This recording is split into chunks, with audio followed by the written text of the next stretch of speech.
There are also some members who are still requesting for an extension because they are thinking of filing another complaint. May mga kongresistang nagpaabot ng impormasyon kay House Secretary General Reginald Velasco tungkol sa balak na paghahain ng impeachment complaint laban kay Vice President Sara Duterte sa susunod na linggo.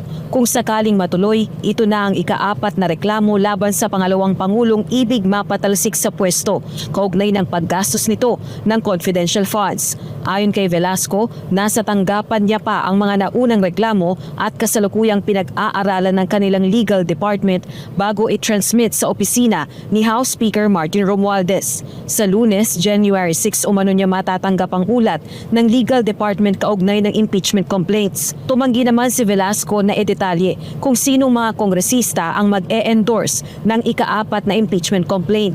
Dagdag pa nito, may hindi bababa sa 10 kongresista rin ang nagsabi sa kanyang pinag-iisipan ng mag-endorse ng isa sa mga unang inihaing impeachment complaint. There are just a few of them, maybe around 10, 12. By Monday, I should have some idea as to whether they will indeed endorse any of the complaints